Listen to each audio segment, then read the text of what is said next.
Welcome, everyone. We're going to go ahead and get started. This is the customer service means satisfaction, stakeholder satisfaction webinar. We're super excited to be here with you today. If you're not familiar with me, I am Sara Burnam. I've been in the fleet industry for 27 years.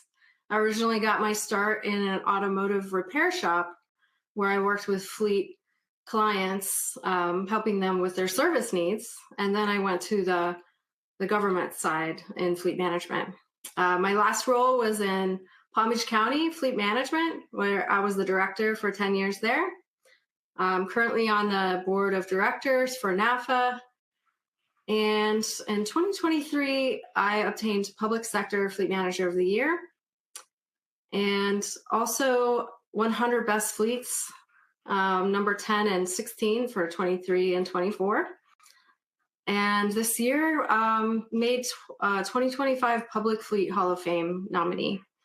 Also with me today, we have Nate Schafer. If you want to tell us a little bit about yourself. Yeah, hey everybody, my name's Nathan Schafer. Just like Sara, I've been in the fleet industry about 25 years, working with CPFP Certification Council through APWA. Also 2022 Public Sector Fleet Manager of the Year nominee, couldn't get selected. So, and then also on the Public Fleet Hall of Fame nominee list this year as well. So super excited to be here, ready to share some info with you all. Awesome. All right, well, let's dive in. So what are we going to talk about today? So today we're talking about stakeholder satisfaction. So what is it? What does that mean? We're going to cover who our stakeholders are, how we measure stakeholder satisfaction, and then we're going to cover what the plays are, how you can be successful with your different stakeholders. Yeah, so what is it, right? It's meeting the expectations of those who depend on or have an interest in fleet, right? Your decisions, your outcomes, your activities, which really has an impact on them.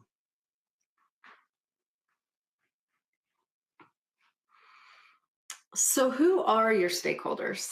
So we like to group them into three groups. The first is primary. So these are going to be the people that are directly affected by the products you produce, which would be your services. They're going to be affected by the decisions you make, and they're going to be affected by the processes you put in place. So the primary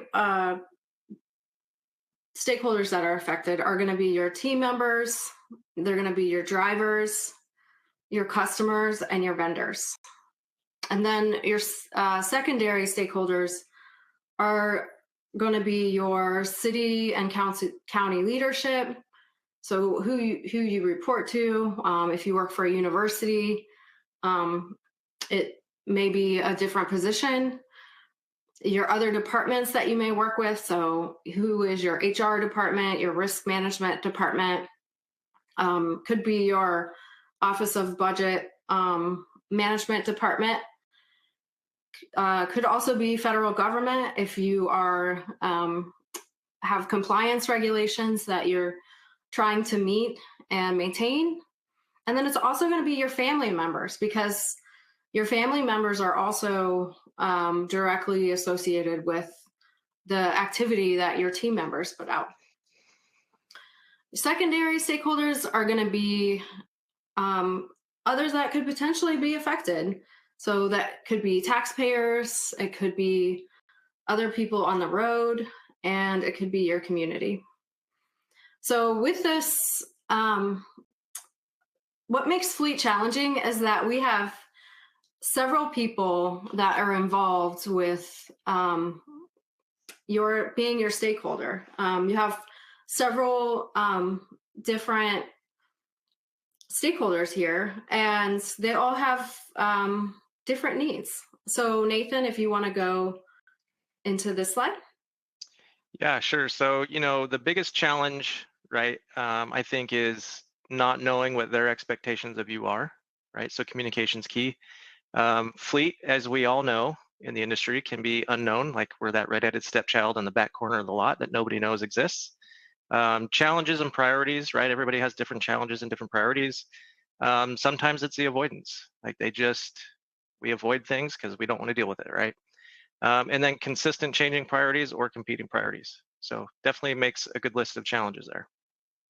Yeah. So, what I would add to this is that it's hard to know what your customers' priorities are, or even what their expectations are of you, unless you have that conversation. Because a lot of times people, unless you directly ask them, you may not really know if you're meeting their expectations. So I think that's what makes it challenging as well. Is unless you have that conversation, you don't really know. So,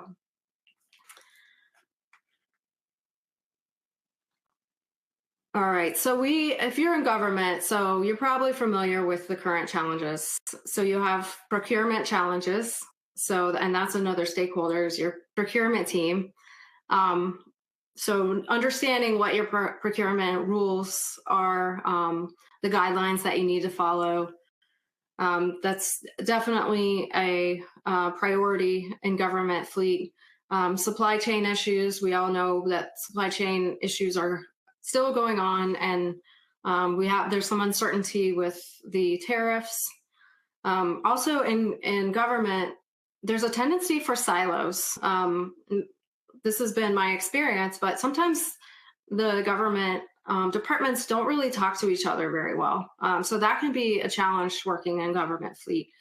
But I hope that you find a way in this presentation to kind of try to break down some of those silos.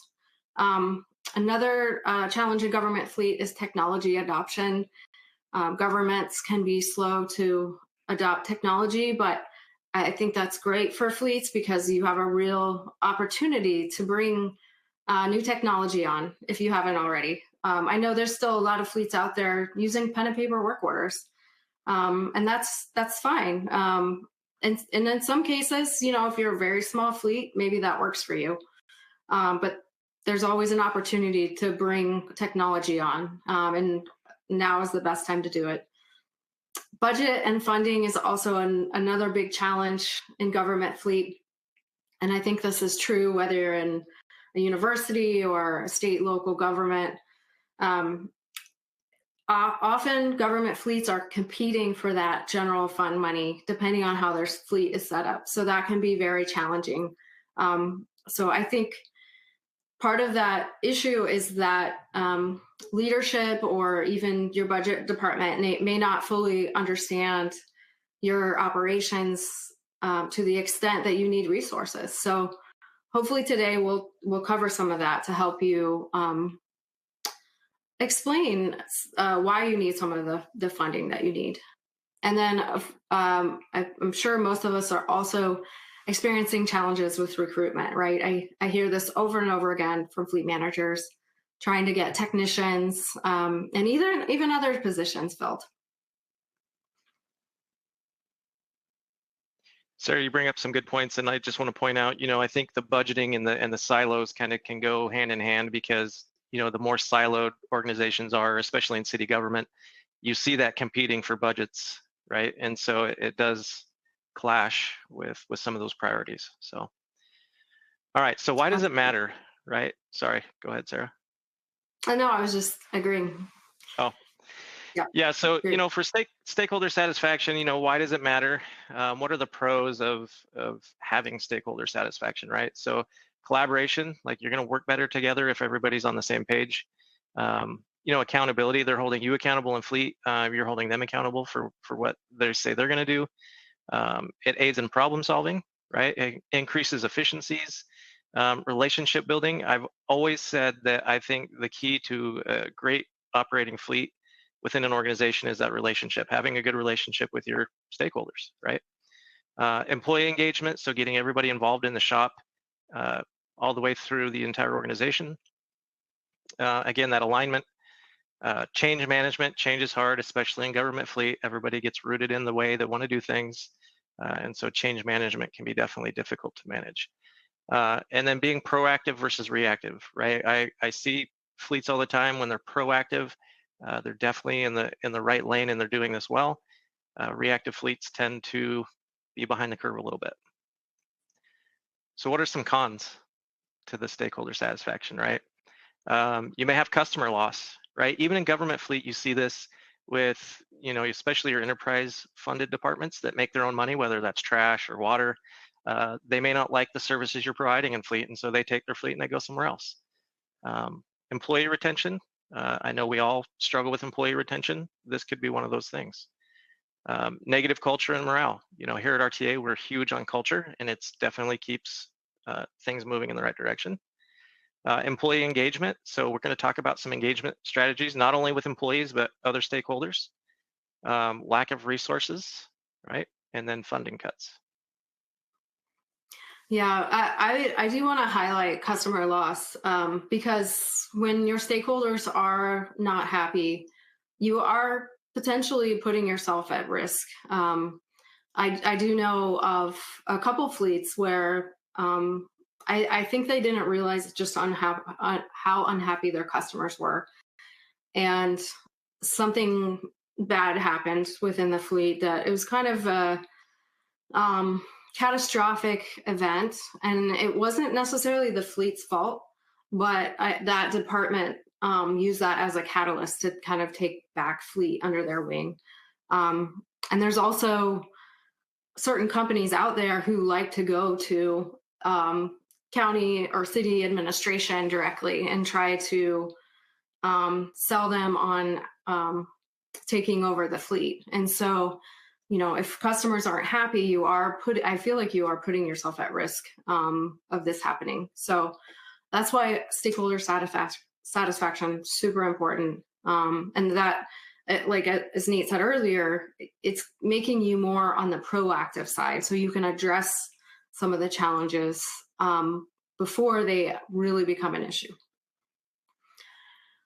So moving on, so how do we identify what our stakeholders' expectations are? So we've broken this down by some of the key stakeholders. So the first one we have is customers.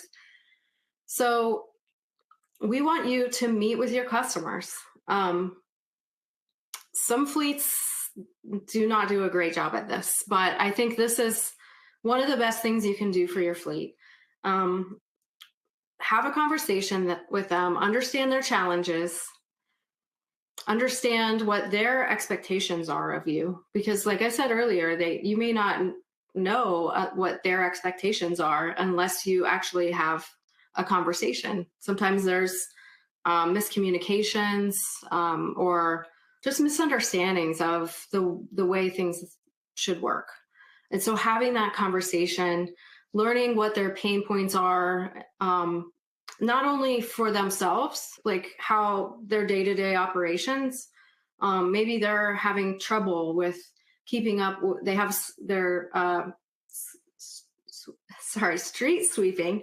And so maybe they're having trouble keeping up with the demand. So for you knowing that as the fleet manager, that's a good information for you to have. So maybe you can work with them on getting additional units. Having those types of conversations, finding out more opportunities to help them meet their needs, having those conversations, having open dialogues. One great example, one win that I love is how can you build the units that you're building for them, whether it's ambulances, whether it's utility body trucks, how can you build them so they're more standardized across the fleet, but also more efficient to help meet the needs of what the operators are actually using them for? And then when you're having this conversation, find out what your strengths are. What are you doing well? Just so you have that information, and maybe you can build upon what your strengths are. Great point, Sarah. And I just wanted to throw back to talking to drivers as well. I know we're talking about customers here, but the driver is, the end of that customer chain in some applications. And so when you guys are speccing vehicles, no matter the application, getting the driver's pain points and what their expectation is out of that vehicle will help you tremendously in building those relationships and continue moving that stuff forward. All right, so same thing with team members, right? And this is our internal fleet folks. It could be our admins, um, technicians, whatever that might be. So they're going to have unique challenges. It could be things in the shop, right? Maybe they don't have the tools they need. Maybe they have stuff that's breaking down. What their expectations are, right? Pain points, maybe they're not getting parts in a timely fashion. Maybe the parts room's a mess, right? But you don't know that stuff unless you talk to them. Walk the shop floor a couple times a day, see what they're doing, talk to them.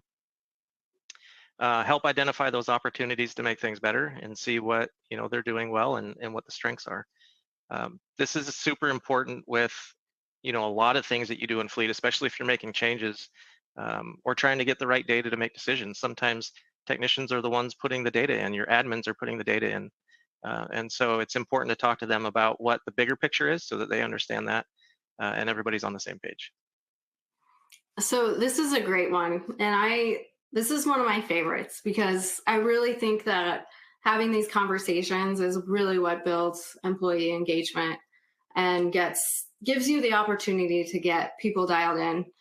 I did have a situation once where I had a supervisor that he was new. He had been new to the shop. He had been with us for a while, but he had recently taken over a shop, and he wasn't getting a lot of feedback from his team. And I kept saying, well, why is this? I don't understand. And he's like, well, Sarah, it is a bunch of guys. You know how guys love to talk about their feelings. And I was like, oh yeah, that's true. But so my point is that sometimes it may not be the first meeting. Sometimes you're going to have to build a relationship with the people that you're talking to. The more meetings you have with them, the more information that you might get. So maybe the first meeting, you're still building that trust, but the more meetings you have, the better information you're going to get. Also, I can say at Palm Beach County, like the best ideas that we implemented were not from me. They weren't my ideas. They were from having these kinds of meetings. We were able to improve uniforms, lighting in the shop, trying to look at incentives and how we can increase those. Coming up with how can we celebrate the employees more, have more like group activities, things like that. So I really, if you're not meeting with your teams, I would highly recommend that.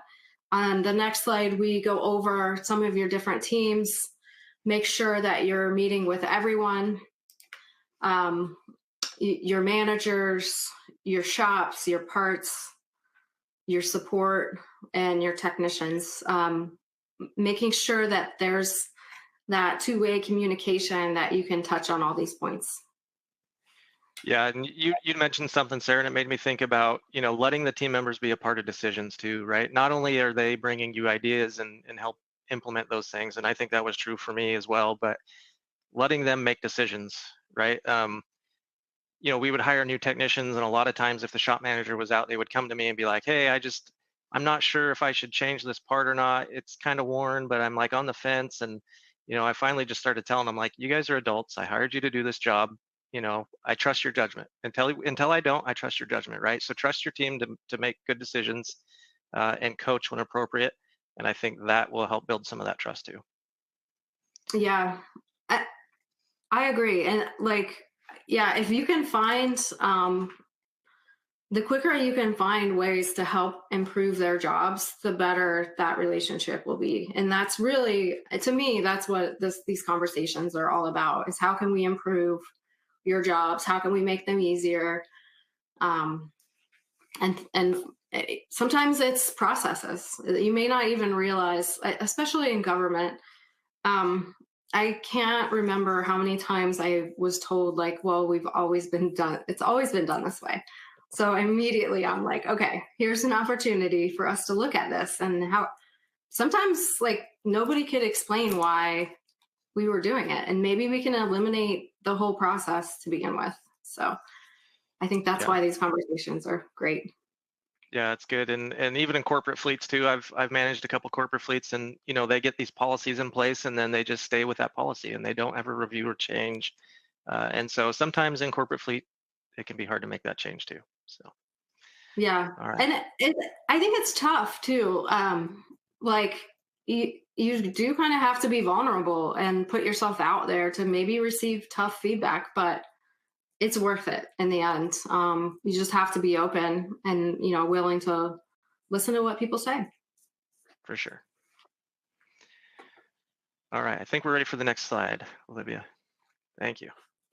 All right, so just kind of continuing on with leadership, or your management, the CEO, city council, county council, whatever it is you report to.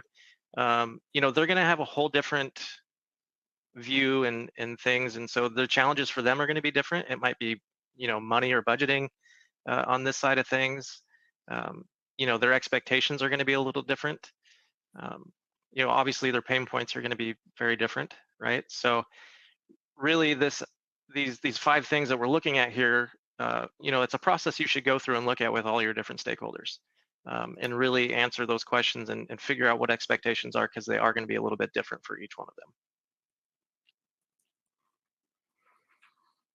Great points. Okay, so for drivers, this is another great opportunity here. And so I know some fleets may, at least this has been my experience, maybe you don't have direct access to drivers, but the more you can get them engaged on fleet activities, the better.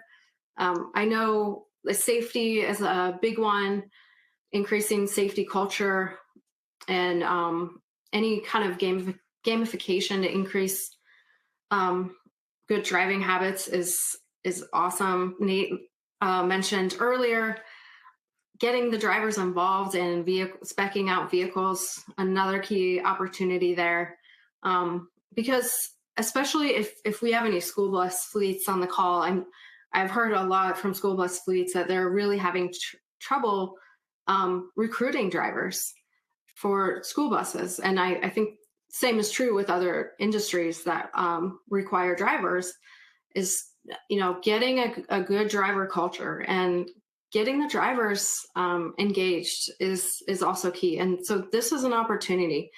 Maybe you partner with your customer leadership or even your risk management team and do this together, because I think safety is just such a big component of drivers. But whatever you can do to engage with drivers is awesome. Find out what their challenges are. I know a lot of drivers, especially if they have CDL or school bus drivers, they're doing daily inspections. So can you make that process easier? I know with like our software, we offer a mobile app that they can do the inspections from their phone, and it goes to the fleet management team, and they can do work orders, or they can call the customer directly and have a conversation. So what are the challenges that they're having that you can help out with? Also, there's so much technology out there with route optimization. And if you can we're making jobs easier. That's what we're looking for, and that's what the goals of these conversations are. So many opportunities for that, as long as we're having those conversations and we're open. Yeah, and I'm just going to throw one out there too, because when I implemented GPS across the fleet, without talking to drivers, there was a lot of griping and complaining, and they were worried about things. And so one of the ways that we kind of got around that was we kind of grouped a committee together, or pulled a committee together of drivers from different departments, and we just brought them in and we walked through the GPS system about what we're tracking in fleet and what we're looking at, and how it's going to help us and help them, right, by looking at safety things and stuff like that. And again, that communication and getting them involved really did kind of flip 180 the reaction to the GPS systems. So Yeah, that's part of this change management strategy, as you mentioned earlier. The more you can get people and conversations early on, the better. Okay, so next we have vendors. I feel like this is a underutilized stakeholder because vendors they may have resources that can help you do your job that you aren't even aware about. Some maybe they're free, but also having conversations with them and finding out how you can help them serve you better. Maybe you're improving processes on if you're outsourcing service, like what the process is to hand off a vehicle or create work orders. There's so many different conversations that can be had there. Maybe the expectations of them or you are not clear. Do you have like set expectations, or do they know what they are? Also making sure they understand your pain points and you understand theirs. And then again, what are the opportunities? What are the strengths? We at Palm Beach County, we outsourced parts. And so we met with the vendor quarterly. And so it was time well spent, because we can always talk about some of the challenges that we were having, and it could be addressed immediately. And things could be escalated if they need to be escalated. And so I would highly encourage these conversations. Yeah, and I think you make some great points about leveraging, some of the things that they have that are available to you as well, because, there's a lot of free training opportunities through some of these vendors, especially some of the big OEMs and dealerships and things like that. But also on the parts side, like there's some great trainings that, they'll come out and talk about, some of the new things coming out with new special tools and things like that. So I would definitely be leveraging that stuff as much as possible. That's great. All right, so when we talk about stakeholder satisfaction and we want to start doing change management and approaching things, I think leveraging the data that you have is one of the key ways that we can do this. I'm a big proponent of, if I'm going to propose some new change or something new that we're going to do, I'm going to come with some data to back it, right? I don't want to just be like, oh, we want to try this just because, right? And so leveraging your data, definitely tracking that performance, you're getting better informed decision making. Setting goals and achieving those, you're doing that by looking at the data points and making advancements there. You can identify trends, whether you're going in the right direction or the wrong direction. It keeps everybody accountable, and it gives really good, customer insight. That's great. And I feel like that's what Fleet's all about, is leveraging data, because it's really how you tell your story. And I feel like without these metrics, it's really difficult to do that. So this slide, we cover some of the metrics that might be more popular, just depending on your stakeholder. So for leadership, customers, vehicle availability, or downtime rate. So availability is my favorite metric, because I feel like it kind of gives you a pulse on your fleet. Once that number starts sliding, you need to be checking other metrics to see what's causing your availability to slide. In-service breakdown rate, so how often are your vehicles breaking down? Ratio of actual to budget expenses, so how well are you budgeting? Your crash rate could be an interest to leadership and customers. For fleet managers, what is your replacement backlog? I feel like this can be pretty high, especially in government fleets, depending on your funding situation. So having that information and then further being able to quantify that, like how much additional is this backlog costing us in maintenance? PM schedule and adherence rate, another key one. PM adherence is tied to your vehicle availability. It's tied to how much you're spending on your breakdowns, right? Your average work order completion time, that's another key one as well. average maintenance and repair backlog for fleet managers. So I'm not going to read through them all. I've got them listed, but and if you have any questions, please feel free to reach out.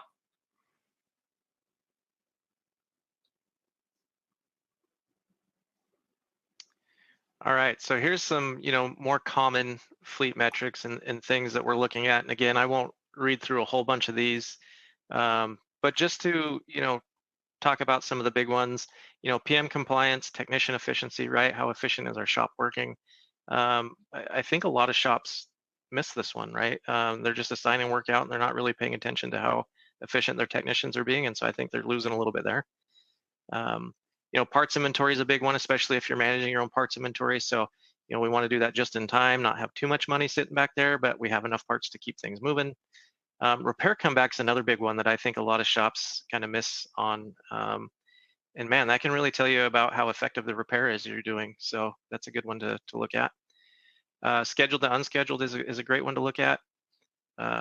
Total cost of ownership, utilization. So some really good ones here. And I think these are just, some more common ones to start taking a look at and start leveraging. Yeah. So I would say that it's important to sit down with your different teams and your stakeholders and establish which metrics that you want to track, and which ones you want to use. So on the next slide, we cover setting up the metric. So you want to develop the report. So in our example here, we have PM compliance. So hopefully you have a software that can do this for you. Most basic softwares should have this in place. And it's, as I mentioned earlier, and I think Nate mentioned earlier, this is one of your key metrics. So then you want to review the data for accuracy. So how do you have what looks like exceptions? Are the numbers really high? Are they really low? Is the way that you're tracking your PM compliance, is it accurate? For example, what are you considering as late? When is it? When are you sending out the due notifications, or the past due notifications? Things like that should be looked at.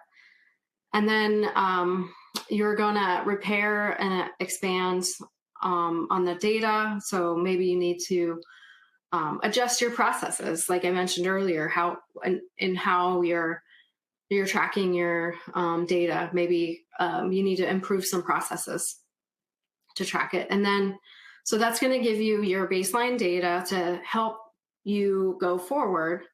And so using that data, so you're going to establish a benchmark. So for me, we love to have a 90% PM compliance. So making sure you have what your goal is and that you're talking with your customer, like this is what you agree that you want your goal to be, and that it's it's fair, but also two, it's in alignment with your customers, their expectations. And then you want to report on that data regularly. You want to have a regular data cadence, whether that's monthly or quarterly. You want to have some kind of regular cadence. Yeah, this is all great stuff. And I will say, bullet point 2, reviewing data for accuracy is probably one of the biggest things that most fleets need help with, right? Being short-staffed, and I know everybody's running around busy all the time, and sometimes, we don't have the time to review that data until we start trying to run reporting or pull these metrics, and then we start seeing things that are off, and then we start digging into it. So that one is a very key bullet point there. So. All right, so talking about the plays, right? How do we start doing some of this stuff and making some plans? Utilizing metrics, as Sara mentioned on that last slide, is key. We want to start looking at those, benchmarking, and start using those. Identifying root cause, right? This is a huge thing. Yeah, we've identified an issue, but what caused the issue? If we can go back and find out that cause, then we can correct it, right? Creating the mitigation plan, setting target goals, right? So we get the baseline, we use the metrics, we eliminate the root cause problems, set those targets. Track and monitor weekly, so we're reviewing those metrics on a weekly basis. And then we start sharing that data with stakeholders, right? We tell them, here, this is the data we want to share with you, whatever that might be, um, and review that weekly, get their feedback, and open that two-way communication.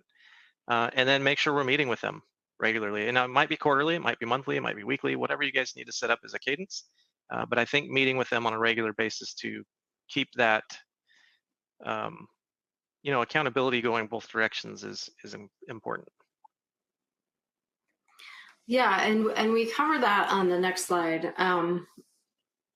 And that is making sure that you have that cadence. So with customers, maybe it's quarterly. With your employees, or your team, I would definitely say at least once a month, if not every 2 weeks. That's something you can establish. It really just depends on your need. Meeting with your vendors, I would say at least quarterly. Your drivers as well. So you have established a cadence. So now you want to go over what those goals were. So how are you doing? And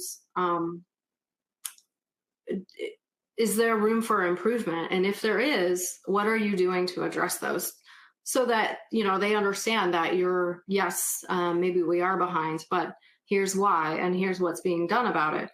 Or here, I am not able to meet these goals because I'm not able to get the resources from administration. So maybe if you can talk about how this is affecting me, then I can use that to help go back and explain why some of these these goals are so necessary.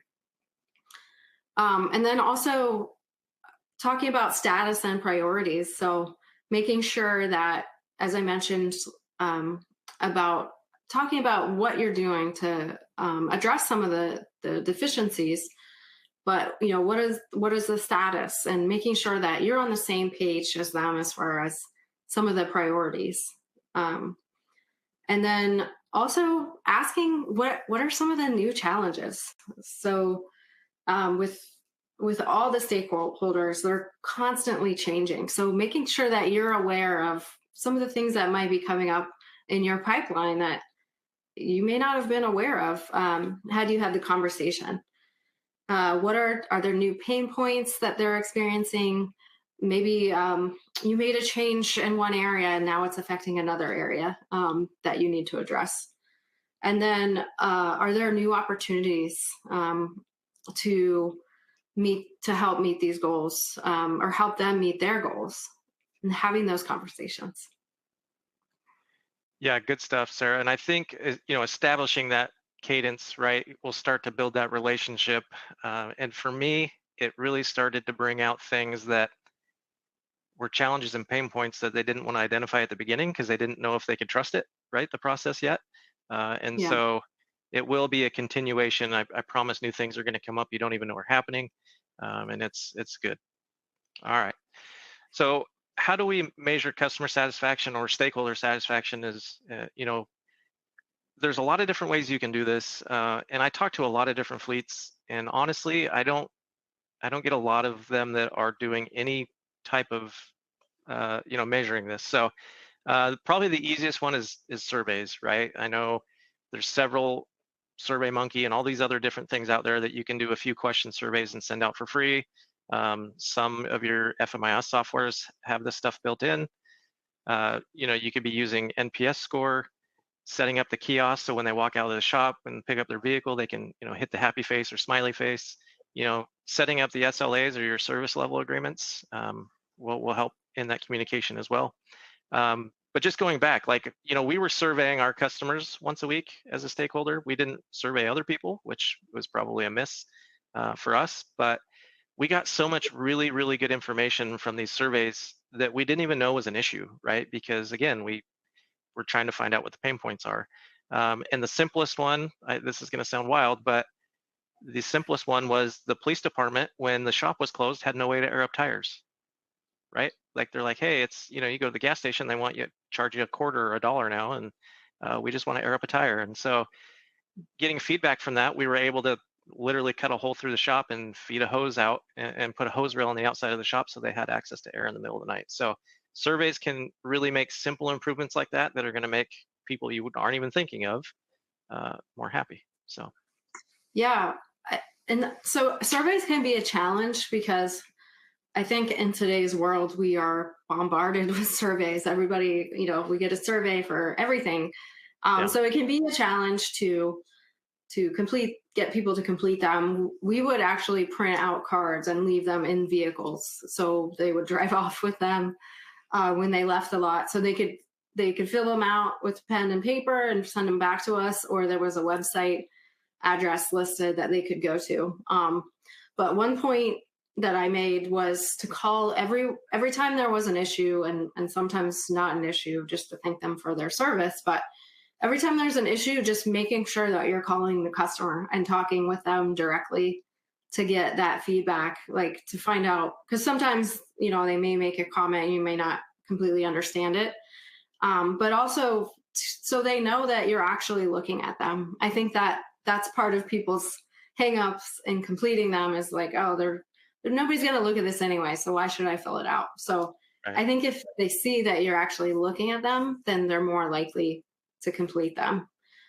Another thing that you mentioned, which I love, is SLAs, service level agreements. I haven't seen this done actually a lot, but this is I'm going to call it granddaddy play, because service level agreements, if people are not familiar, you're actually documenting what everyone's expectations are. So on a document, so whether that's how the service is delivered and what the processes are, but you're also on SLAs, you're identifying metrics. So you're identifying, so for example, if you're outsourcing parts, you're identifying in our case, we identified how many times, what percentage we would have parts on demand. And so then the vendor was held accountable to meet, those metrics. And if they didn't meet them, then you could have a conversation. And so this is a very clear cut way, if you have a document, that lays everything out. And so this is a great opportunity here, especially if you're having trouble with like an outside vendor meeting your needs. So if you guys can come together and have a conversation on what the levels should be, it's a great opportunity. Okay, so part of what we're doing when you're meeting with your customers is telling your story. And this is also one of my favorite things to do, because I feel like Nate mentioned this earlier on the initial slide of why stakeholder satisfaction is challenging. It's because not a lot of people know what fleet is, right? Like they don't know what goes into it unless you've been involved in it. So they don't understand, like, what do you mean, like, you can't get my part in 24 hours, So the more you can tell your story, the better chance you have of getting the resources that you need. Like, so for example, at Palm Beach County, we would create an annual report. And in that report, we would have key metrics, like the fact that we had, we had 5,000 vehicles we maintained. But when I can further quantify that and say we have 14,000 work orders, that kind of gives a better picture of everything that we're accomplishing, right? So the more that you can do that and paint your picture of what you're doing, the better. Other ways to do that is to have videos. We were at Palm Beach County, we were able to partner with our public affairs department, and they brought somebody on site. I put together a script, and so they just took video snippets of people working around the shop. And then they had snippets of all the equipment lined up in the lot, and then they did videos, interview videos from our technicians. So not only, and you can view this video actually on YouTube if you want, for Palm Beach County. But so not only could people from the outside see what all is going on in fleet, but we were also able to use that for recruiting technicians. Another great strategy is having an open house. Invite your commissioners or your leadership to come to the shop and see firsthand what's going on. It's a great opportunity to not only allow them to see, but also spend time with them and build that relationship with them. Um, Landing page, more than likely you have an internal page that hopefully your customers can go to and find everything fleet. Well, share some of your key metrics, or some of your initiatives that you're doing on that page as well. Have an initiatives list, like I mentioned, and share that whenever possible. Like, what are the key things that you've accomplished, and making sure that you're telling that story. Making sure you're sharing your metrics. When I was at Palm Beach County, we rolled out an initiative countywide to have metrics were going to be published so that the county administrator, the department heads, and then my level could view like what our metrics were. So that was actually key for me to gain some of the resources that I had, that I needed, because I could use those metrics to help tell our story. But I will say, at first, it gave me a lot of anxiety, because I was like, oh, now people are going to be able to see that we could be backsliding. But the more you're telling your story, the more you can speak to why those metrics are backsliding and why you need the additional resources you need to tackle them. Executive summary, also a great one. Anytime somebody new from management would come on, love to give them this executive summary. I actually wrote the annual report. It was kind of a 2-in-1, an annual report and an executive summary. It was just like a 4-page document that I updated every year and could really, it told our story.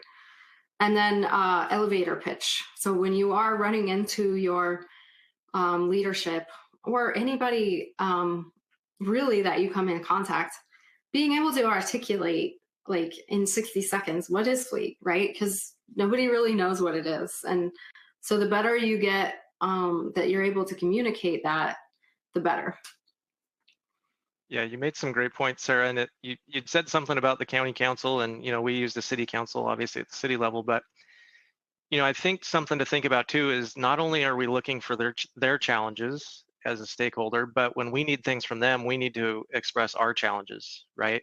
And so, when we're asking for money from city council, being able to articulate what our challenge is and what we're trying to overcome, especially for funding. In our example, mobile column lifts, right? We were trying to get like $90,000 to buy mobile column lifts so we could pick up the big trucks. And when I was up there making the pitch, they had no idea what I was talking about. And so I told them, I said, well, if you approve it, I'll invite you guys down one night and you guys can come down and see it. And they were like, okay, that sounds kind of neat.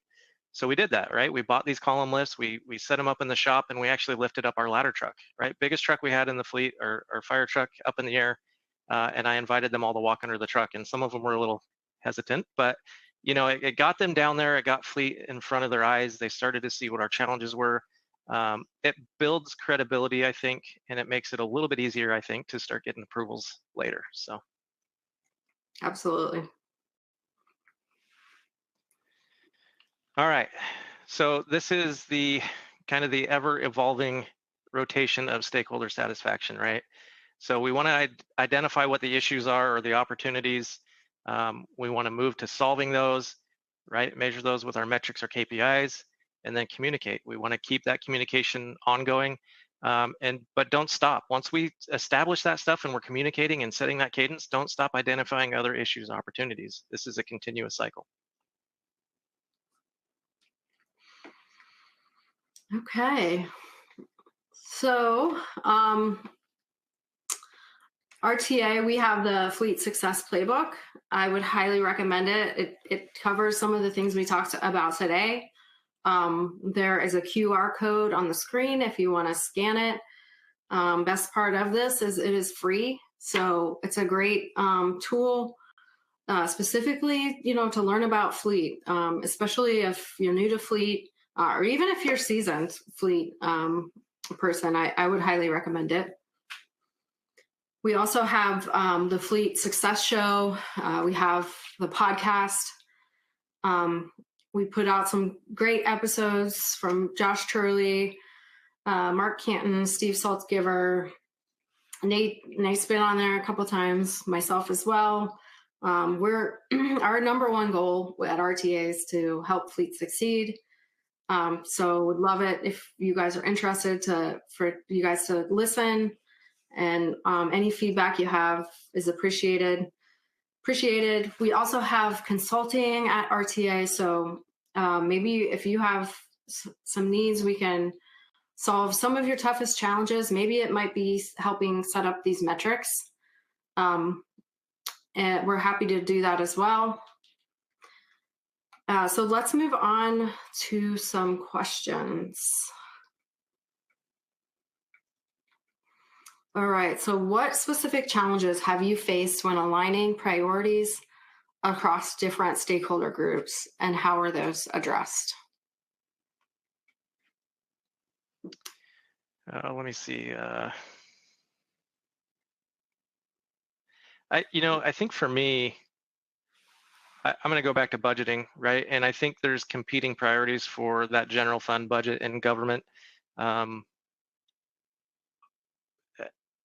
For me, it was really sitting down with the different departments and working through some of those issues and identifying the metrics and using the data to present my case for why I was making the decisions I was making in that case. Like Sara mentioned, I think at the end of that, the department head that went to the city manager and got the decision he wanted, the outcome he wanted, which was fine, right? When the city manager tells you he wants you to do it this way, you do it. So, but I think, for me, I felt good at the end of the day, regardless, because I presented my case using the metrics and the data to talk to why I wanted to do the things I was doing. So I think that's one of the ways that I kind of went through and made some of those decisions. Yeah, I think I would add, like, understanding how by not providing your services, how that affects them. So especially for Palm Beach County, we were heavily hurricane preparedness. So what does it mean if we have a hurricane and we have several of these assets in the shop and not in the field? What is that going to look like? So making sure that you can articulate that to help to just make sure that you can prioritize appropriately, I think is key. And then also getting that buy-in for additional resources if you need them. Yeah. But I think by having those the more you have these conversations with your customers and your stakeholders, the better you can understand that. For sure. All right, so another question is, do you have a good suggestion for getting past some of the clutter of information received and get it down to actionable items, right? So we hear data overload all the time. For me, I think, in my experience, I think it's identifying what those key metrics are for stakeholders and only identifying maybe 2 or 3. We gave some good examples, and really concentrating on just those, right? All the other stuff, let it be noise until it doesn't need to be noise, right? We're still going to collect it. We're still going to make sure we're looking at accuracy, but we're really going to hyper focus on those 2 or 3 metrics per stakeholder group that we really want to focus on. For me, that's what worked for me. Sara, what are your thoughts? Yeah, I think it's understanding the data, like what is the clutter? Do you need to deep dive into like a work order, or do you need to have a conversation with somebody?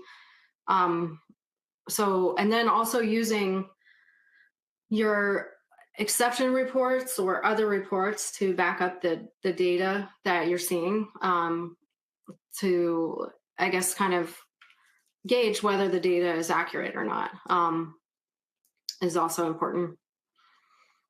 Yeah. So we have here, do you guys have SLA examples you have used for different departments? So for me personally, we had a SLA type example built into our parts contract that I mentioned earlier, having that have like having the set parts on demand, but then also getting into specifics of all the details of how we're going to pass the outsourced parts, between companies and what that's going to look like.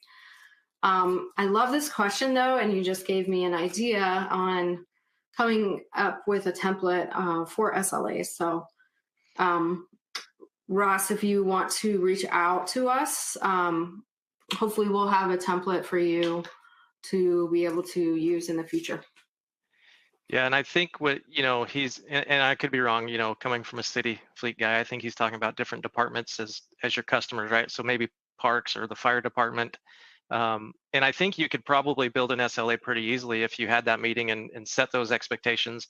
Really, the SLA is just documenting those expectations and what they can expect from you and what you expect from them. So if you're saying, hey, for PMs, we as fleet expect when we notify you to have the vehicle within 10 days. And on the flip side, our expectation is to turn it around and have it back to you within 48 hours or whatever those expectations are. So I think just, having the meeting and writing some of those expectations down, I think you could really build your own SLAs pretty easily. All right, I think we got one squeeze in one more question. All right. What are some best practices for engaging and motivating team members to meet fleet performance goals? So I get this question a lot from fleet managers because this is a challenge. And I think it comes down to understanding your technicians or your team members, like what is important to them? What do they like about their job? Why do they do what they do? And then tying that back to their daily jobs. Also tying them to a bigger picture. My favorite thing to do was to ask, like, so how many of you guys drove here on a county road or went to a county park this weekend? Reminding them that what we do is directly tied to being able to maintain the parks, the libraries, the roads. Yeah, and that's great. I used to do the same thing and just tell them, hey, the city doesn't move without you guys. If you don't show up, nobody can do their jobs. Vehicles don't function, parks don't get mowed, fires don't get put out. So a city fleet and a city organization really comes down to the technicians. They are the backbone of the fleet, and I think bigger picture and getting them to understand that, keeping them involved, and engaging with them is definitely going to help do that. Awesome. Great input. All right. Well, thanks everyone for joining us today. We have our email addresses there. Also, feel free to follow us on LinkedIn. We're constantly posting content because we love to share, make people successful in fleet. So we'd love for you to follow us on LinkedIn as well.